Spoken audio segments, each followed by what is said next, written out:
Hello dear students, once again welcome back to Political Science classes.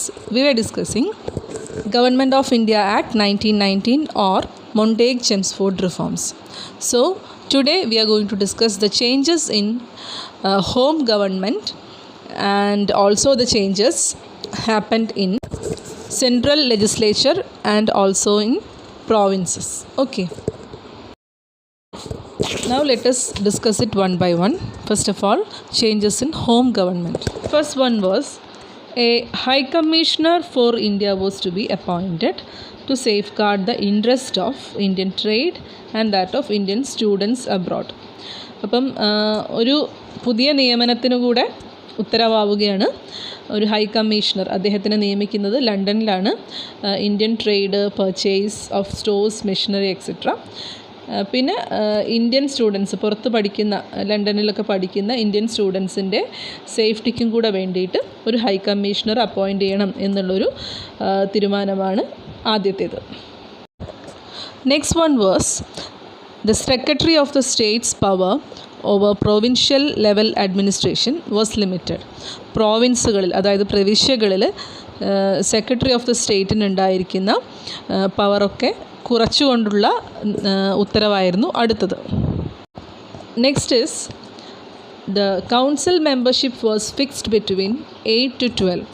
Council മെമ്പർഷിപ്പിൻ്റെ വലിപ്പം, അതായത് ആളുകളുടെ മെമ്പേഴ്സിൻ്റെ എണ്ണം എന്ന് പറയുന്നത് 8 നിന്ന് 12 അടുത്ത പ്രൊവിഷൻ എന്താണെന്ന് വെച്ചാൽ the salary and allowances of secretary of the state for India were to be charged on the British exchequer. അതായത് ബ്രിട്ടീഷ് ഖജനാവിൽ നിന്നും പണം എടുത്തിട്ട് വേണം സെക്രട്ടറി ഓഫ് ദ സ്റ്റേറ്റിൻ്റെ സാലറിയും മറ്റ് അലവൻസസുമൊക്കെ വഹിക്കേണ്ടത് എന്നുള്ളൊരു ഉത്തരവും കൂടെ വന്നു. ഇതിന് എതിരെ നമ്മൾ കഴിഞ്ഞ ഇതിൽ കുറേ പ്രക്ഷോഭങ്ങളൊക്കെ ഉണ്ടായതാണ്. സാലറി മുഴുവനും ഇന്ത്യൻ ഖജനാവിൽ നിന്നായിരുന്നു ഇതുവരെ കൊടുത്തിരുന്നത്. That is the difference. ഇനി നമുക്ക് പറയാനുള്ളത് മൊണ്ടേഗ്-ചെംസ്ഫോർഡ് റിഫോംസിൻ്റെ ഭാഗമായിട്ട് സെൻട്രൽ ലെജിസ്ലേച്ചറിൽ എന്തൊക്കെ മാറ്റങ്ങൾ വന്നു എന്നുള്ളതാണ്. കഴിഞ്ഞ ക്ലാസ്സിൽ ഒരു ലക്നൗ പാക്റ്റ് എന്ന് പറയുന്ന കരാറിനെ പറ്റിയിട്ട് നമ്മൾ പറഞ്ഞിരുന്നതാണ്. ആ ആവശ്യങ്ങൾ ഈ ഒരു പുതിയ പ്രൊവിഷൻ പ്രകാരം അംഗീകരിക്കപ്പെട്ടോ ഇല്ലയോ എന്നൊക്കെ നമുക്ക് നോക്കാം. ഓക്കെ, ലക്നൗ പാക്റ്റ് ആവശ്യപ്പെട്ടത് എന്തായിരുന്നു? 60 നിന്നും എണ്ണം 150 മാറ്റുകയും അതിൽ 75 പേരെങ്കിലും ഇന്ത്യൻസ് ഉണ്ടാവുകയും അതിൽ 1/3, അതായത് 75 1/3 എന്ന് പറഞ്ഞാൽ 25 പേരെങ്കിലും മുസ്ലിംസ് ആയിരിക്കണം എന്നുള്ളതായിരുന്നു ലക്നൗ പാക്റ്റിൻ്റെ ആവശ്യം. അത് അംഗീകരിച്ചോ ഇല്ലയോ എന്ന് നമുക്ക് നോക്കാം. നമുക്കറിയാം, സെൻട്രൽ ലെജിസ്ലേച്ചർ എന്ന് പറയുന്ന സമയത്ത് 2 ഹൗസസാണ്.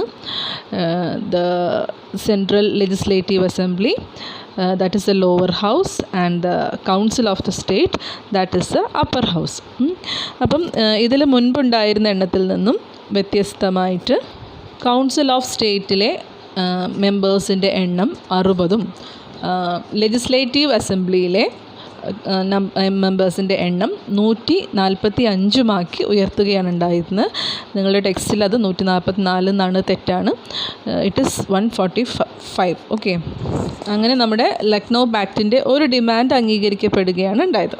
അടുത്ത ഡിമാൻഡ് എന്തായിരുന്നു എന്ന് വെച്ചിട്ടുണ്ടെങ്കിൽ term of the legislative council should be for 5 years, made for 5 years എന്നുള്ളതായിരുന്നു. അപ്പോൾ 5 വർഷമാക്കിയിട്ട് കൗൺസിൽ ഓഫ് ദ സ്റ്റേറ്റ്, അതായത് അപ്പർ ഹൗസിൻ്റെ പരിധി ഉയർത്തുകയും കൂടെ ചെയ്തതോടുകൂടെ രണ്ടാമത്തെ ആവശ്യവും അംഗീകരിച്ചു. ഓക്കെ, അതുപോലെ തന്നെ ഈ ലോവർ ഹൗസിൻ്റെ ലെജിസ്ലേറ്റീവ് അസംബ്ലിയുടെ ടേം 3 വർഷവുമാക്കി. ഓക്കെ, നമുക്കതിൻ്റെ ഡീറ്റെയിൽസിലേക്ക് പോകാം. നോമിനേറ്റഡ് ആയിട്ടുള്ള അംഗങ്ങളുടെ എണ്ണം ഓരോ കൗൺസിലും എത്രയാണ് ഇലക്റ്റഡ് മെമ്പേഴ്സിൻ്റെ എണ്ണം, അതിലൊക്കെ കുറേ മാറ്റങ്ങൾ വരുത്തിയിട്ടുണ്ട്. നിങ്ങൾക്കത് ഈ ഒരു ഡയഗ്രത്തിൽ നിന്ന് മനസ്സിലാക്കിയെടുക്കാവുന്നതേ ഉള്ളൂ. നോമിനേറ്റഡ് മെമ്പേഴ്സ് എന്ന് പറയുന്ന സമയത്ത് 2 തരം പേഴ്സണൽസാണ് ഉണ്ടാവുക എന്ന് നമ്മൾ ഓൾറെഡി പറഞ്ഞിരുന്നതാണ്, ഒഫീഷ്യലും നോൺ ഒഫീഷ്യലും. സ്വാഭാവികമായിട്ടും എണ്ണം വർദ്ധിപ്പിച്ച സ്ഥിതിക്ക് ഇതിൻ്റെ എണ്ണവും ആനുപാതികമായിട്ട് വർദ്ധിക്കുമല്ലോ. അപ്പോൾ എത്ര കണ്ട് വർദ്ധിച്ചു എന്നുള്ളത് നമുക്ക് നോക്കാം. All of you please draw this chart in your notebook. Okay, now about the elected members. The membership size of the various categories like general, Muslim, Europeans, landlords, Indian commerce, Sikhs, etc. have been increased accordingly. Okay, you can see it from this diagram. Okay, ഇതും നിങ്ങൾ നോട്ട്ബുക്കിലേക്ക് എഴുതുക. The same pattern was repeated in the Council of State also, that is the upper house, and the elected membership category was General, Muslims, Europeans, Chamber of Commerce, Bombay, Bengal and Burma, and also Sikh. The membership size was increased accordingly. Okay. So these were the changes which was happened in central legislature. Okay. Now we are moving on to the next change, that is a change happened in provinces. First change in province was the change in the name. The provincial legislature was renamed to provincial council. Provincial legislature പേര് മാറ്റിയിട്ട് provincial council എന്നാക്കി മാറ്റി. Next is the size was enlarged and the total membership varied from province to province. അപ്പം total പ്രോവിൻസുകളുടെ കൗൺസിലിലേക്കുള്ള അംഗങ്ങളുടെ എണ്ണം വർദ്ധിപ്പിക്കുകയുണ്ടായി.